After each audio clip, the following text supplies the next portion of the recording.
guys. Hello, welcome back to my channel. Today we're filming a get ready with me, my new identity, how this buzz cut hair growth rebirth progress has been treating me. This past week I just tried a new hairstyle because usually I just leave it like this or put a beanie or put a scarf, and I just feel like those have been hampering,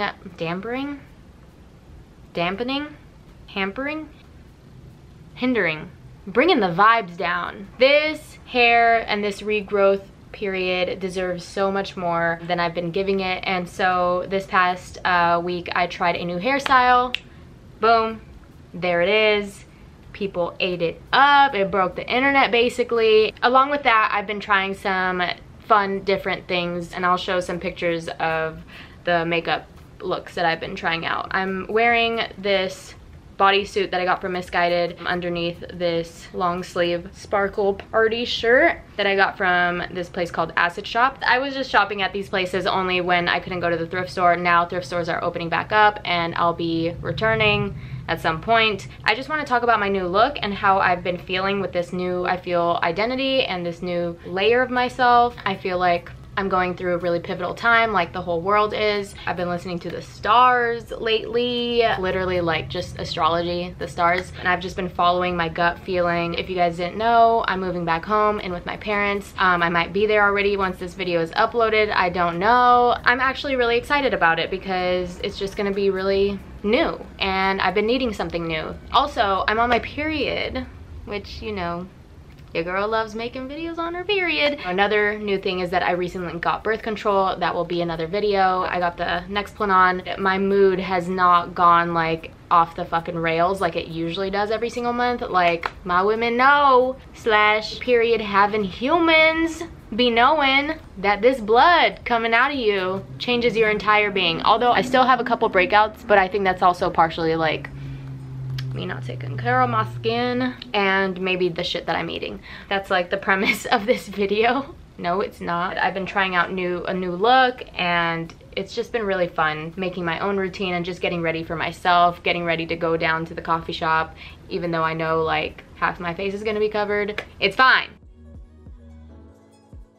The first step that we're gonna do is, you see how my hair like sticks out like a damn peacock bird?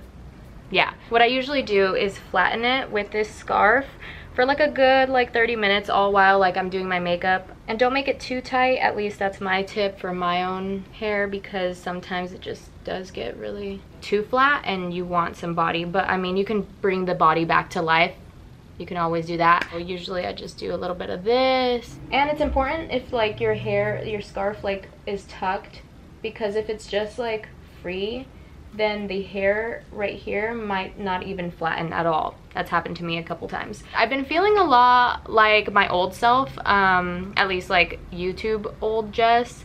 And what that means is just pretty much like being comfortable in this space. Like just feeling like this is my space to be myself, and who cares if people don't like it. We're gonna put some skincare on first before we put on any makeup. That's key. Y'all know. It's not even therapy that's really helped me, I have to say. I think it was a lot of confronting things, but I think at a certain point I chose to like separate myself from certain things. I emotionally distanced myself from all factors of my life, friendships and work, and then I felt like free, like an individual. And I was like, whoa, life is losing yourself, finding yourself again, losing yourself, finding yourself again. Like you go through shit every single year, every single day. This is the Murad hydration under eye cream. Super good. It makes me feel so like awake. It's like 1 p.m. but it's a Saturday, so it's like 7 a.m. on a Saturday. It's the equivalence. Yeah, and I've been getting back to like what I actually like to do rather than just like vlogging. You know, I don't know if I've talked about this yet, but like even the tiny like 1 week that I thought I was moving to New York was like really eye-opening for me, because the feeling I felt when I thought I was moving to New York was like what I feel like I always chase in life, and it was like this new beginning. I felt like I was, again, being reborn and just going into like the life that I was meant to live. Obviously that's not happening, but I'm still keeping that mentality and that energy wherever I go. I know that New York isn't the only place that I can feel like that. Ultimately still want to make it out there eventually, but I know that that's not like the end all and be all of my happiness, and happiness just isn't the goal anymore, guys. Like, it isn't. My goal is just to experience a lot, give myself the best life ever, and lose myself as little times as possible, if that makes sense. I don't know what I'm talking about. I just use the Laneige cream skin toner and moisturizer. I've been trying to stay away from like heavy lotion on my face because it can feel really like heavy. I was using Pond's lotion, but it's way too heavy. Like, it literally makes me feel like drowsy afterwards. It's some primer. I'm still using this glassy skin balm from Touch in Soul. This is balm primer because it doesn't even feel like primer. Well, maybe it does. What do I know? But it's been really interesting. I've gotten to know like some neighbors here in this building, which like I never talked to anyone the whole year that I was living here. I was so like antisocial and just kept to myself, like was just working and then making YouTube videos, and that was it. I was like, I don't have time, or like I don't want to bother anyone, you know. Still practice safety measures, but it was cool to like finally get to know people that I've been living near for a whole year, and I've gotten pretty close to some of them, you know. Some others not a huge fan of, realizing who I actually want to spend my time with and who I don't want to spend my time with, and who I don't want to invest in, because I feel like my energy and myself, this is gonna sound really, I guess, spiritual or hippie, but like I know that I have such influential and special, strong energy that I hold so like dear to myself. I just know and have found out that some people just don't deserve me in their life. I never thought that I could experience that with like acquaintances and like friends, you know. I only thought that like relationships were like that, but no, dude, like the people you like interact with on a daily basis, and that includes your neighbors, can be huge. Oh, this is probably really dirty. My jaw has been super tight lately.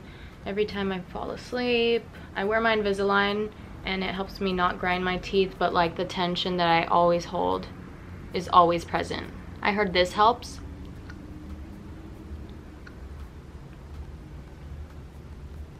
Ow.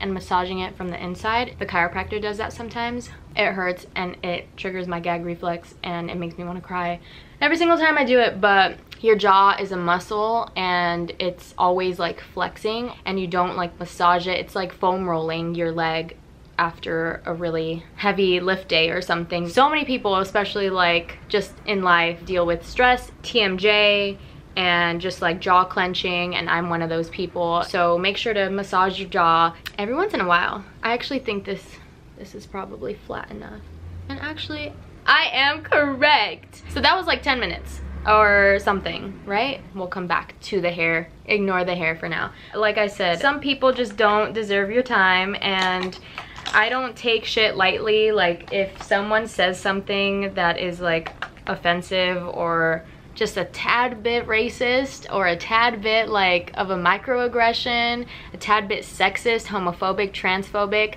I'm like, yo, I know that there are people grew up in a different area, were raised a different way and all of that. I understand that. I also understand that I don't need to fuck with those people. Like, you just don't. Save your fucking time, save your energy. Don't even, you're not their savior. You're not there to teach them everything if they're not willing to fucking listen. You know, there's a difference between, sorry, now I'm getting heated, but there's a difference between the people that are like, please correct me, please tell me, and like, fuck, I didn't know that, my bad. And then there's the people that are like, why do I have to change myself to do that? I'm just a man. Why can't I tell a girl she's beautiful? Why can't I call them a she, her, when she looks like a she, her? Like, what? And I just don't fuck with that. I don't fuck with that. This is what makes like minorities have to seek out safe spaces, because regular communal spaces, you know, I'm talking about like the rooftop of an apartment building and shit like that. That's why like we feel uncomfortable in those areas, and we sometimes have to adjust and like just keep to ourselves until we find a safe space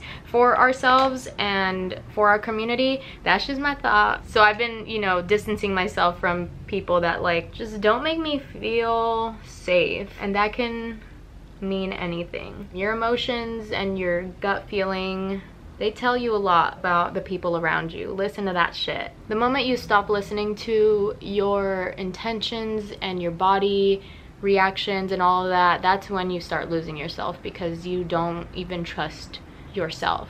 And you need to. Number one, you need to trust yourself. And if you're making some bad decisions, reflect. We're just analyzing and correcting. So I've been doing a lot of that. And I think that's why I feel like myself again, because I'm listening to myself again.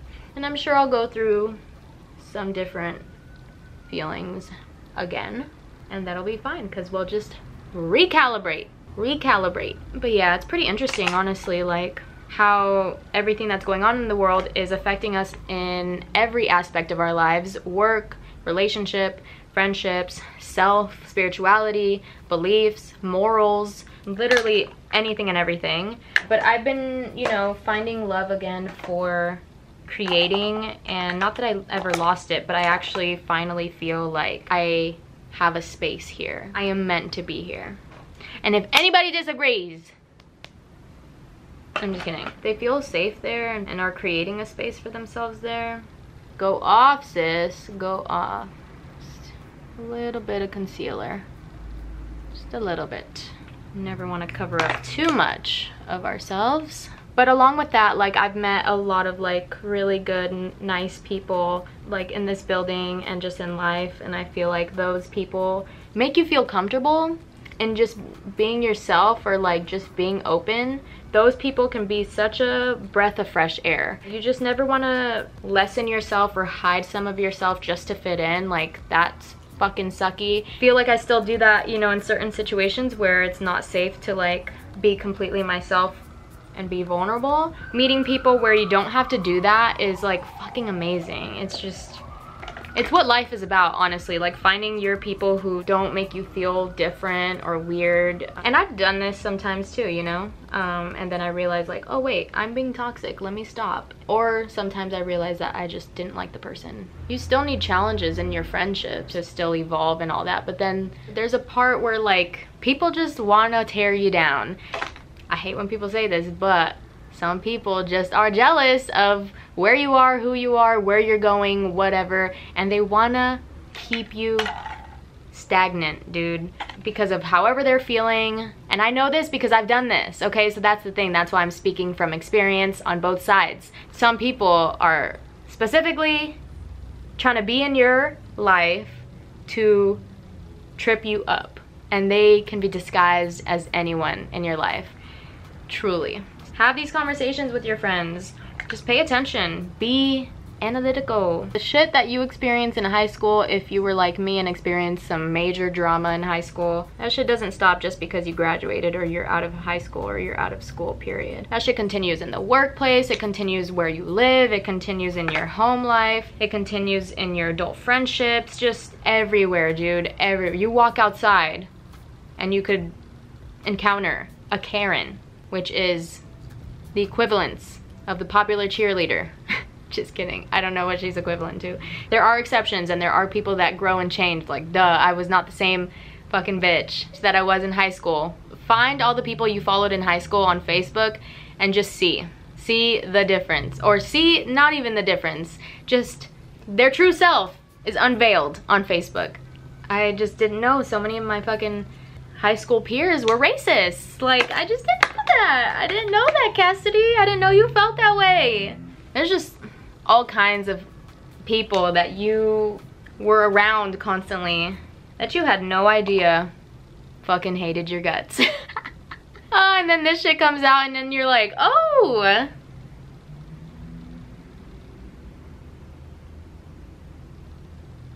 you racist. Different people with different beliefs all over, and you have to be aware and think, do I share these beliefs? What do I believe? and go from there. Yeah, I've been really in tune with like my beliefs and I guess what I feel like is right and wrong and like what's the in between and what depends on situations and shit like that. Constantly trying to learn and read and find out what we'd been taught is okay and is really just racist, you know? Shit we grew up learning and thinking and laughing at. It's actually pretty fucking racist. Am I even doing my makeup? So I just put on some of the blush from Ciate London. This is my go-to blush just because it's like a perfect color. It's like this bright hot pink. Dusk. Still a little dark, so I like that. And then Ofra highlight is my go-to, you know. A bitch never stops fucking with Ofra. No, that shit just has lasted me for years. And I just put a little bit on my cheek, mostly on my nose. Your girl's eyebrows have not been the best lately. These are some okay eyebrows. Like I said earlier, oh man, are my eyebrows okay? No. Jeez. Okay, so like I said earlier, I've been doing faux freckles. It's just been a fun thing for me to play with at home, and I feel like this hairstyle too has made me try out different things with my face. I think right now in summer too, like everyone's kind of like freckles are coming out and all that, and it's just like a fun little thing to add on to your makeup look. I've been using Glossier's Boy Brow. When I wanted to experiment with faux freckles, I was like, what do I have? I don't have anything to like try this out with. Initially tried this sponge that comes in like a Halloween makeup kit. I would just dip it in there and then just like dab it. But this can be really rough on your skin, obviously, because it's like a plastic sponge. And then I just thought of just going straight from the brush onto your face. And I will show you guys how I do it.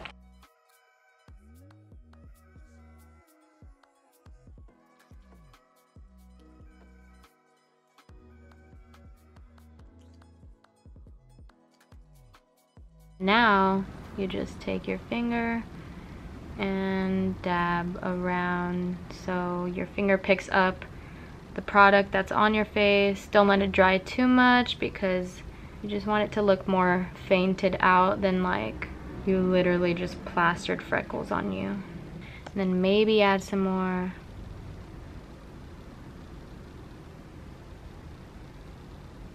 Might be a little bit too much. Brush out my brows with the remaining product. Yeah, I usually don't want to like make it super intense because it can sometimes be like, okay girl, we see you. You try to do the freckle thing. Cool. After that, I just curl my eyelashes, and I haven't been putting mascara on just because it's like, mascara is so annoying to get off, and it just like runs down your face, especially in this heat. So I've just been curling my eyelashes, and it's been enough. The other thing I've been using is this Bare Minerals lipstick in Willpower, and it's been this cute like brown tint on my lips.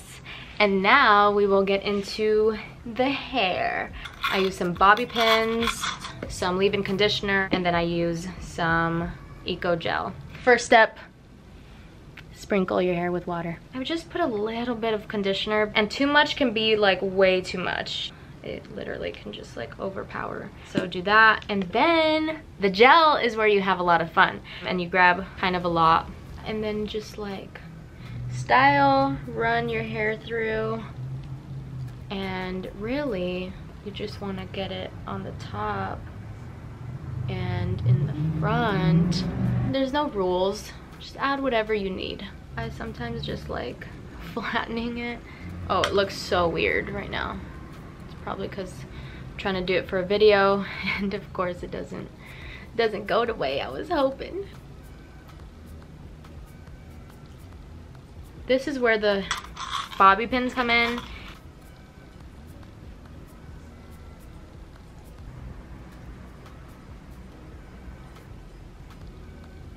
Maybe one over here. Honestly, like I said, it's really just like messing with it a little bit.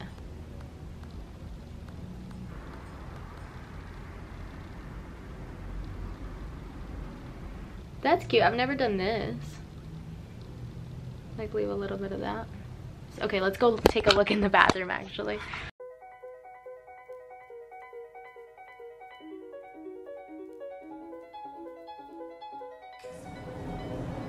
Cute! Yes! Yes! This is sick. I feel like there was no right way to do this. Now we have a little pixie cut. And now I feel like we need to make a film in the bathroom, so we're gonna do that.